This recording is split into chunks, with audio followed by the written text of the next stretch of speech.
Hi guys. जैसा कि हम एक बेसिक इंग्लिश ग्रामर की एक सीरीज की शुरुआत किए थे, जिसमें बहुत ही हम बेसिक से इंग्लिश को शून्य लेवल से इंग्लिश को बोलना और पढ़ना सीख रहे थे। बहुत सारी क्लासेस हम इस ग्रामर की सीरीज को जो शुरुआत किए हैं, बहुत सारी क्लासेस ले चुके हैं।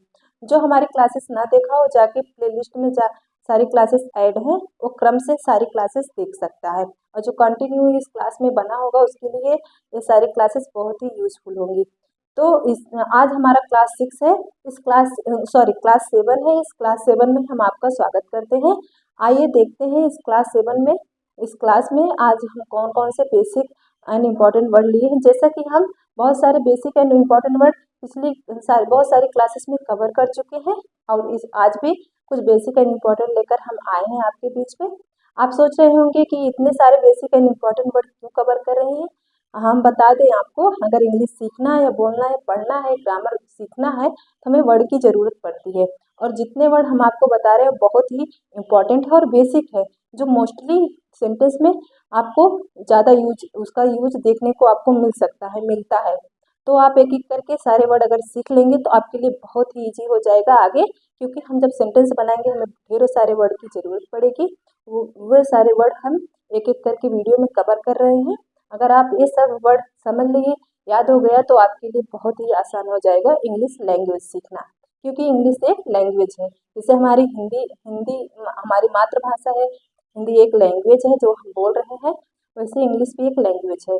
तो जैसे हिंदी हम पढ़ते हैं, उसी उसी को रिलेट करके अगर इंग्लिश पढ़ेंगे, पहले छोटे छोटे वर्ड फिर सेंटेंस बनाएंगे, तो सेम प्रोसेस इसमें भी है, तो हम जल्दी सीख पाएंगे इंग्लिश। तो बिना टाइम वेस्ट किए चलिए आज की क्लास की शुरुआत करते हैं। Let's begin.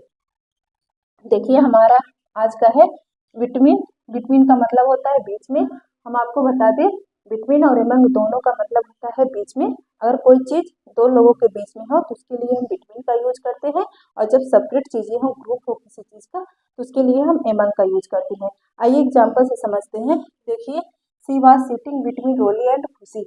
वह रोली और खुशी के बीच में बैठी है। ठीक है, वह रोली एंड खुशी के बीच में बैठी है, दो लोगों की बात हुई। आगे देखते हैं, दूसरा है एमंग। एमंग का मतलब होता है बीच में। अब देखिए, हम आपको बताया जब कोई चीज़ सेपरेट हो या ग्रुप में हो तो उसके लिए हम एमंग का यूज करते हैं। देखिए, he was sitting among friend. वह अपने दोस्तों के बीच में बैठा है। तो आप समझ गए कि हम एमंग का और बिटवीन का यूज कहाँ करते हैं। आगे देखते हैं विकास। विकास का मतलब होता है क्योंकि। क्योंकि आप बहुत ज़्यादा जब सेंटेंस बोलते हैं तो हम बहुत ज़्यादा इस वर्ड का यूज करते हैं। इसका मतलब होता है क्योंकि। अब देखिए example, why did you do this. तुमने यह क्यों किया। इसकी मीनिंग होगी तुमने यह क्यों किया। Because Roli told me to. क्योंकि रोली ने मुझसे ऐसा करने के लिए कहा। इसकी मीनिंग यही होगी कि क्योंकि रोली ने मुझे ऐसा करने के लिए कहा। ठीक है, आगे देखते हैं देयरफॉर। देयरफॉर का मतलब होता है इसलिए। इसके पहले भी हम सो का मतलब भी इसलिए बताए थे। तो एक सारे वर्ड के बहुत सारे मीनिंग होते हैं। आइए देखते हैं, देयरफॉर का मतलब होता है इसलिए या इस कारण से। ठीक है, this Sita is bigger and therefore more comfortable. This seat is bigger and therefore more comfortable. इसका मतलब ये होता है सीट बहुत बड़ी है इसीलिए, अदरवाइज मतलब इसीलिए, मोर मतलब बहुत, कंफर्टेबल मतलब आरामदायक है। सीट बहुत बड़ी है इसीलिए बहुत आरामदायक है। ठीक है, आगे देखते हैं अदरवाइज। अदरवाइज का मतलब होता है अन्यथा या वरना। ठीक है, गो नाउ कह रहा है, go now, otherwise you will miss go you train. कह रहा है अभी जाओ, अदरवाइज वरना या अन्यथा you will miss your train. Your your train, अन्यथा तुम्हारी ट्रेन छूट जाएगी। तुम अभी जाओ वरना तुम्हारी ट्रेन छूट जाएगी। ठीक है, आगे देखते हैं ऑलवेज। ऑलवेज का मतलब होता है हमेशा या सदा। ठीक है, ऑलवेज का मतलब होता है हमेशा या सदा। इसकी एग्जांपल देखते हैं, यू ऑलवेज डू दिस। तुम ऐसा हमेशा करते हो। तुम हमेशा ऐसा ही करते हो। इसकी मीनिंग होगी तुम हमेशा ऐसा ही करते हो। यहाँ सो का मतलब होता है ऐसा ही करना, ऐसा, और डू का मतलब होता है करना, ऐसा ही करते हो। तुम हमेशा ऐसा ही करते हो। आगे देखते हैं नेवर। इसका सेम अपोजिट है। नेवर का मतलब होता है कभी नहीं। इसका ऑलवेज का मतलब होता है सदा या हमेशा। नेवर का मतलब होता है कभी नहीं। देखिए, आई नेवर डू दिस, मैं ऐसा कभी नहीं करता हूँ। इसकी मीनिंग होगी मैं ऐसा कभी नहीं करता हूँ। आगे देखिए ईवर, ईवर का मतलब होता है हमेशा या कभी कभी। देखिए हैव यू ईवर लव्ड मी, मतलब कि जब पूरा अंदर से बोला जाए उसके लिए हम ईवर का यूज करते हैं। क्या तुमने कभी भी मुझसे प्यार किया है, इसकी मीनिंग होगी, उससे पूछ रहा है हैव यू ईवर लव्ड मी, क्या तुमने कभी भी मुझसे प्यार किया है, इसकी मीनिंग ये होगी। अब आगे देखते हैं ऑफ कोर्स। यहाँ ऑफ और कोर्स दोनों अलग अलग लिखा जाएगा, एक में नहीं लिखा जाएगा, ठीक है। ऑफ कोर्स का मतलब होता है जरूर। जब कोई चीज आपसे क्वेश्चन पूछा जाता है, अगर आपके पास रहती है वह चीज या उसका उत्तर रहता है तो आप कहते हैं ऑफ कोर्स। देखिए एग्जाम्पल से can can I use this, क्या मैं इसका इस्तेमाल कर सकता हूँ, तो मतलब सामने वाला बोलेगा ऑफ कोर्स, मतलब जरूर, ठीक है। आगे देखिए ऑफन, यहाँ पर देखिए टी साइलेंट है, इसे ऑफन पढ़ा जाएगा, ऑफन नहीं पढ़ा जाएगा। ऑफन का मतलब होता है प्राय, प्राय या अक्सर। देखिए एग्जाम्पल से आई ऑफन गो देयर, मैं वहाँ अक्सर जाया करता हूँ, इसकी मीनिंग होगी मैं वहाँ अक्सर जाया करता हूँ, ठीक है।